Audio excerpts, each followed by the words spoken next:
NDA examination क्या सच में इतना डिफिकल्ट है कि उसमें अच्छा स्कोर नहीं किया जा सकता? The answer is no. NDA examination difficult नहीं है, बस पॉइंट इतना है आपको यह पता होना चाहिए क्या पढ़ना है, कितना पढ़ना है, क्वेश्चन कहां से प्रैक्टिस करने हैं। एक एवरेज बच्चा भी एनडीए के एग्जाम को बहुत इजीली क्रैक कर सकता है और भाई रिकमेंड होकर ऑफिसर भी बन सकता है। मैं आज इस वीडियो में बताने वाला हूं कि हाउ यू शुड स्कोर, मतलब how you can score basically 400 plus marks in your upcoming NDA examination, that is NDA 1 2025। सबसे पहले तो क्वेश्चन यह आता है कि सर ये आपने 400 ही नंबर क्यों सेलेक्ट करे? 900 नंबर का पेपर होता है, क्या 400 इनफ है? तो द आंसर इज यस। अगर आपके 400 के आसपास स्कोर आ रहा है तो किसी भी कंडीशन में आप मेरिट आउट नहीं होगे, प्रोवाइडेड आप रिकमेंड हो जाओ तो 400 इज अ सेफ स्कोर। जो पिछली बार कट ऑफ जा रही है, कट ऑफ तो अभी 300 से भी कम 292 के आसपास घूम रही है, लेकिन फिर भी 400 मार्क्स इज सेफ। अगर आप रिकमेंड होते हो तो चाहे आर्मी फिट हो गए तो भी 400 नंबर इनफ होते हैं, राइट? तो सबसे पहले तो 400 number is a safe score. आपको एनडीए में चाहे आप रैंक 1 आओ, चाहे आप लास्ट कैंडिडेट हो जो अकेडमी जा रहा है, कोई फर्क नहीं पड़ रहा अंदर जाके, बिकॉज अंदर जाके सब ही बराबर हो जाते हैं। इनफैक्ट रैंक 1 पे तो कितनी कंट्रोवर्सी ये सब चल रही हो, आपने देखा भी होगा। आजकल तो अलग ही लेवल पे चल रहा है, ठीक है। चलो अब बात करते हैं कि 400 मार्क्स आपको लाने हैं, तो सर 400 मार्क्स किस तरीके से लाए जाए? देखो, 400 मार्क्स लाने के लिए सबसे पहले आपको बाइफर्केशन बनाना पड़ेगा मैथ्स वर्सेस जीएटी का, कि इसमें से कितने मार्क्स आप मैथमेटिक्स में लाएंगे, कितने मार्क्स आप जीएटी में लाएंगे। मैथमेटिक्स में जो खेल होता है वो होता है बच्चे इंपॉर्टेंट चैप्टर्स का। देखो, आप सारा का सारा सिलेबस इस मोमेंट पे तो कंप्लीट नहीं कर सकते, जो आपने कर रखा है सबको इस मोमेंट पे रिवाइज कर पाना भी टास्क हो जाएगा।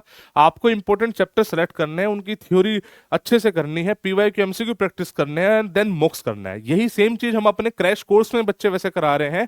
एनडीए 1 2025 का जो क्रैश कोर्स लॉन्च हुआ है, निष्कर्ष बैच ऑनलाइन एंड ऑफलाइन दोनों ही माध्यम में, हम मैथमेटिक्स का यही पैटर्न फॉलो कर रहे हैं। अगर आप हमारे साथ जुड़ के तैयारी करना चाहते हैं तो रजिस्ट्रेशन करके या फिर ऑनलाइन ऐप में बैच परचेस करके आप अपनी तैयारी कर सकते हैं। बट ओवरऑल पर्पस चाहे आप हमारे साथ ना करें, आपको करना यही पड़ेगा, बिकॉज इस लिमिटेड टाइम में इसी तरीके से अपने टाइम को आप मोस्ट इफेक्टिव मैनर में यूटिलाइज कर सकते हो। अच्छा, अगर बाई चांस बच्चा सोचता है कि सर मैंने तो एनडीए की तैयारी नहीं करी है, बस फॉर्म भर दिया था, नाम मात्र की तैयारी मतलब करी है, मतलब करी ही नहीं है कुल मिलाकर, बस फॉर्म भर दिया था, तो वो एनडीए 2 भी फोकस कर सकता है बच्चे, उसके बैचेस भी ऑलरेडी लॉन्च हो चुके हैं। अब बात कर लेते हैं जीएटी पे। जीएटी पे मतलब ये वाली स्ट्रेटेजी काम नहीं करती है। जीएटी इज अबाउट कि आप कितना ज्यादा से ज्यादा पढ़ सकते हो। अगर आप मुझसे पूछो आइडियल स्कोर आपको क्या टारगेट करना चाहिए, तो आपको मैथमेटिक्स में एटलीस्ट 100 नंबर और जीएटी में 300 नंबर। जीएटी बच्चे काफी स्कोरिंग है, इसलिए मैं इतना ज्यादा बोल रहा हूं। आपके ऊपर डिपेंड करता है कि आपकी कैपेबिलिटी अगर मैथमेटिक्स में 200 नंबर की है तो आप 200 भी यहाँ पे टारगेट करो, कोई दिक्कत वाली बात नहीं है, लेकिन कम से कम 100 टारगेट करो। बिकॉज 25% आप मान के चलो कि भाई सेक्शन कट ऑफ आपको पार करनी ही करनी है। 25% का मतलब होता है यहाँ पे 75 नंबर और यहाँ पे 150 नंबर। अच्छा, वैसे पिछली बार 20% गई थी, बट कोई बात नहीं, आप 25% के लिए हमेशा रेडी रहो। आपको ही मानना है भाई 75 नंबर तो मैथ में लाने लाने हैं। 75 सोचोगे तो 75 कभी नहीं आएंगे, इसलिए मिनिमम 100 आपको सोचने हैं। 100 एंड 300 ये मेरा पर्सनल सजेशन है कि इतना टारगेट आपको रखना ही चाहिए। अगर आपको लगता है कि नहीं सर मैं ज्यादा कर सकता हूं, तो अब वो आपके ऊपर है कि आपको सब्जेक्ट वाइज किस में ज्यादा बढ़ाना चाहिए। मैथमेटिक्स बहुत ज्यादा स्ट्रॉन्ग है, तो एनडीए की मैथ्स इतनी मुश्किल नहीं आती कि आप 300 में से 200 नंबर ना ला सको, प्रोवाइडेड आपने अच्छी प्रैक्टिस कर रखी हो, जो यहाँ पे मैंने बताया कि हम करवाएंगे भी। जीएटी में आपका फोकस बच्चे सिलेबस कंप्लीशन पे ज्यादा होना चाहिए। आप कोई भी सब्जेक्ट छोड़ो मत, चाहे बायो आपको इंटरेस्टिंग नहीं लगती, फिर भी बायो के एटलीस्ट इंपॉर्टेंट टॉपिक्स करके ही जाओ। आपको लगता है कि नहीं सर हिस्ट्री मुझे कुछ समझ में नहीं आ रही, फिर भी एटलीस्ट इंपॉर्टेंट टॉपिक करके ही जाओ।